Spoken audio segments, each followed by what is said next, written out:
Pharma export policy की ज़रूरत क्यों है? क्योंकि फार्मा एक्सपोर्ट को अगर हम देखते हैं, ये third largest foreign currency earner है इंडिया के लिए। ये इंडिया के लिए एक लाइफ लाइन है। जबकि हम फार्मास्यूटिकल इंडस्ट्री को बोलते हैं कि पूरी दुनिया का लाइफ लाइन है। जो पूरी दुनिया के लाइफ लाइन को और इंडिया के लाइफ लाइन पर अगर हम ध्यान नहीं देंगे तो इस पर हम ध्यान देंगे। अभी अगर हम देखें तो फार्मा एक्सपोर्ट पॉलिसी में कोई भी पॉलिसी इन प्लेस नहीं है, तो इसकी ज़रूरत है। ज़रूरत क्या है कि सबसे पहले हमें पता करना होगा कि इसको बनाएगा कौन। बनाने के लिए नेचुरली है कि सबसे पहले हम डिपार्टमेंट ऑफ फार्मास्यूटिकल्स को इन्वॉल्व करेंगे, साथ के साथ में मैन्युफैक्चरर्स होंगे, एक्सपोर्टर्स होंगे और रेगुलेटर्स होंगे, तभी जा करके इनकी भागीदारी से एक फार्मा एक्सपोर्ट पॉलिसी बनेगी। और फार्मा एक्सपोर्ट पॉलिसी की विजन क्या है, उसका मिशन क्या है, उसका ऑब्जेक्टिव क्या है, उसका टारगेट क्या है, ये क्लैरिफाई किया जाएगा। ये क्लैरिफाई कैसे होगा?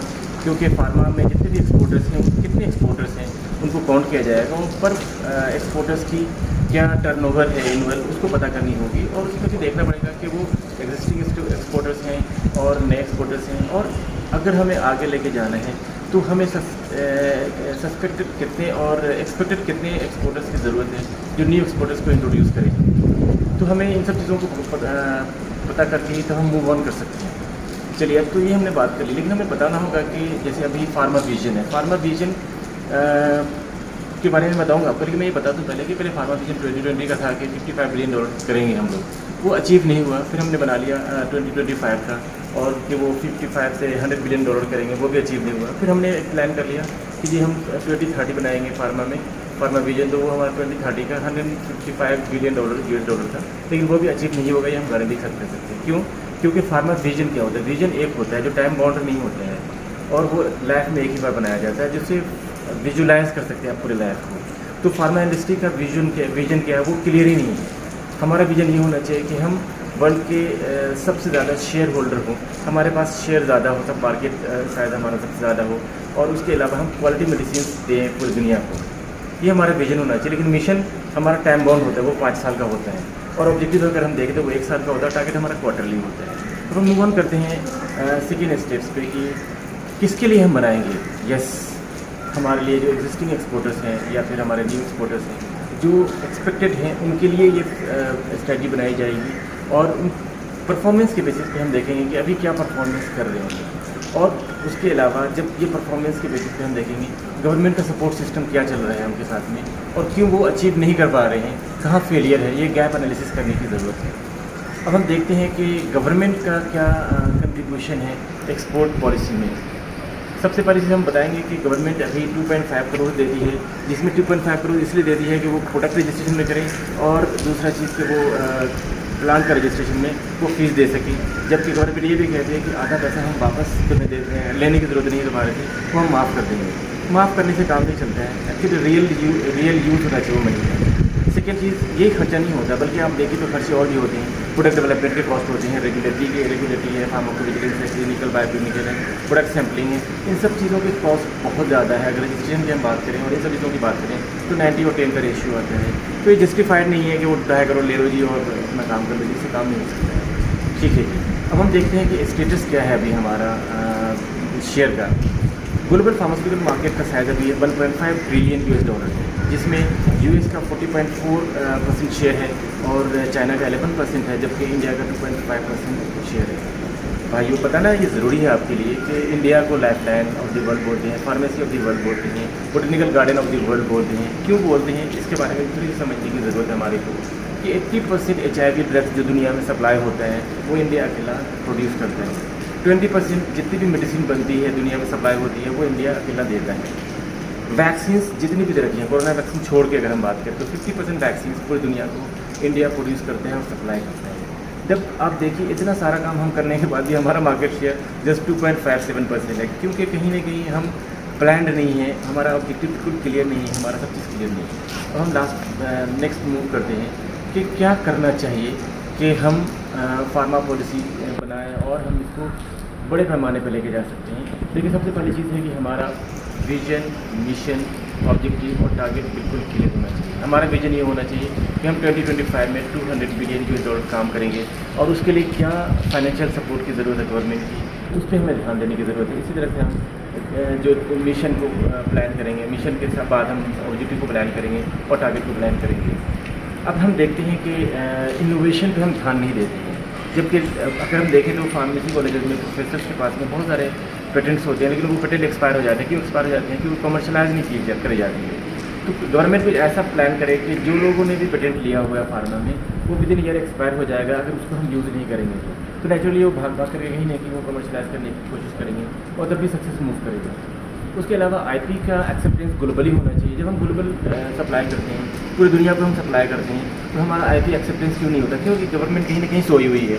गवर्नमेंट को जागने की ज़रूरत है, उसको एक्सेप्टेंस कराने की ज़रूरत है आईपी का ग्लोबली। क्यों? जब हम कराएंगे एक्सेप्टेंस इंडियन फार्माकोपिया का, तभी हमारे प्रोडक्ट फास्ट डिमांड में होंगे। अभी हमें यूएसपी और बीपी पे जाकर के काम करके उसको स्टेबिलिटी और डॉक्यूमेंटेशन करनी पड़ती है, जिसमें काफ़ी टाइम लगते हैं, काफ़ी ज़्यादा खर्चे भी होते हैं, इसकी ज़रूरत नहीं है। अगर हम बात करें तो जो LUT है, LUT स्पेशली दी जाती है प्रिविलेज एक्सपोर्टर्स को कि 0.1% एक GST पे करके आप माल ले लीजिए। लेकिन बहुत सारे मैन्युफैक्चर्स ऐसे होते हैं वो GST पे करने के लिए तैयार नहीं होते हैं, GST LUT पे बिल करने के लिए तैयार नहीं होते। क्यों नहीं कर तैयार होते हैं? क्योंकि अपना उनका मन है। जब गवर्नमेंट को फोर्स करना होगा कि जो भी एक्सपोर्ट के लिए माल जा रहा है वो सिर्फ LUT पे ही जाएगा, उसके अलावा किसी पर नहीं जाना चाहिए। अब हम अगर बात करते हैं कि इस पर गवर्नमेंट को करना हो, जैसे अगर हम कोई छोटी कंट्री का माल लेते हैं तो नाइजीरिया या सोमालिया वगैरह का माल लेते हैं तो इसमें 5% या 10% भी कभी कभी मार्जिन होता है और 12% GST पे करके तो फाइनेंशियल क्रंच हो जाते हैं और कभी कभी हम लोग ऑर्डर छोड़ ही देते हैं। तो इनसे चीज़ें बचने की ज़रूरत है और गवर्नमेंट को चाहिए कि मेडिकल टूरिज़्म को बढ़ाया। जब मेडिकल टूरिज़्म बढ़ेगा तो नेचुरली है कि जो यहाँ पेशेंट आते हैं वो दवाइयाँ लेके भी जाएंगे और बार बार उनको दवाइयों की ज़रूरत होती है, तो एक स्मॉल पैकेट एक्सपोर्ट की तरह से उनके पास जाता है और पूरी दुनिया के लोग फिर वो मेडिसिन कंटिन्यूस फेज में भी ले सकते हैं, जिसका हमारे पूरे एक्सपोर्ट पे असर पड़ सकता है। उसके अलावा और भी अगर हम देखें तो अभी जो टेक्नोक्रेट्स हैं इंडिया में, वो बहुत ज़्यादा टेक्नोक्रेट्स हैं, लेकिन उसका हमारे पास में इंग्लिश लैंग्वेज होने के बावजूद हमारे पास में फ़ायदा ये होता है कि हमें किसी चीज़ की कमी नहीं होती, चाहे वो आज के डेट में रेगुलेटरी की हो, चाहे वो फार्माकोविजिलेंस की हो, क्लिनिकल बायोक्लिनिकल, क्योंकि इसके आप भी काफ़ी ज़्यादा हमारे यहाँ अफोर्डेबल रेट पे भी देते हैं। लेकिन ओवरऑल गवर्नमेंट को चाहिए कि जो कैपिंग है, कैपिंग फाइनेंशियल ना करे। अगर कोई बंदा 500 करोड़ का एक्सपोर्ट कर रहा है, अगर उसको भी आप 2.5 करोड़ का देंगे रजिस्ट्रेशन में, तो वो क्या कर सकता है? कुछ भी नहीं कर सकता है। जो छोटा है, जो स्मॉल है, जो मीडियम साइज़ का है, जो लार्ज है, जो नए आ रहे हैं एक्सपोर्टर्स, सबके लिए एक कैपिंग की ज़रूरत नहीं है, बल्कि आप उनको दीजिए कि हाँ जी तुम्हें अगर जितने भी फाइनेंस की ज़रूरत है आप फाइनेंस दीजिए, क्योंकि फाइनेंस अगर उनको नहीं देंगे तो वो अपने आप को खोल नहीं पाएंगे, खुल के काम नहीं कर पाएंगे।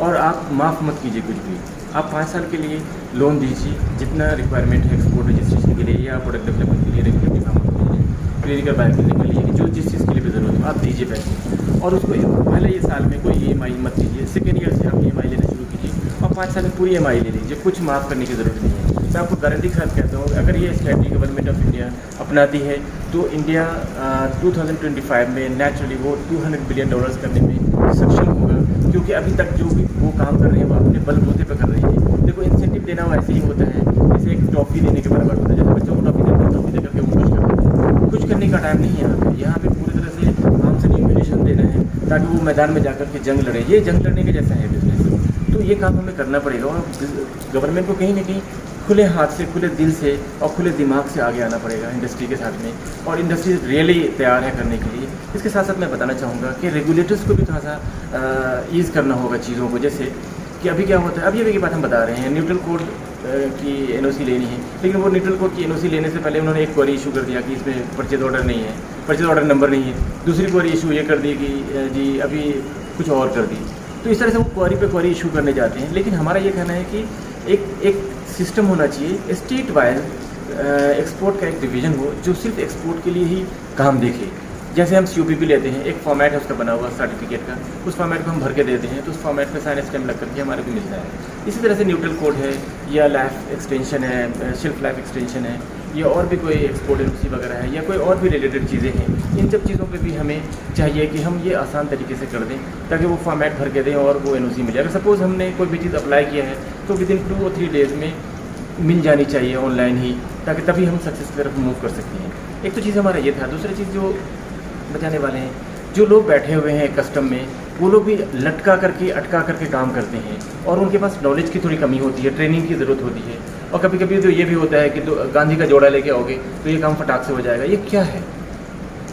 ऐसा नहीं होना चाहिए। सिस्टम को सिस्टम से फॉलो कराना होगा, क्योंकि जब यहाँ पे हम अगर पूरे ईमानदारी के साथ में सब सपोर्ट सिस्टम को लेकर के चलेंगे तभी हमारा टारगेट अचीव होगा। हम कोई भी ऐसा काम नहीं करें एक दो पैसे के लिए या किसी अपने ईगो के लिए हम के लिए कि हमारा कोई भी एक्सपोर्ट ऑर्डर्स कैंसिल हो, रुके या डिले हो, तभी हम जाके सक्सेसफुल हो सकते हैं। तो एक्सपोर्ट पॉलिसी हमारी ज़रूरत है।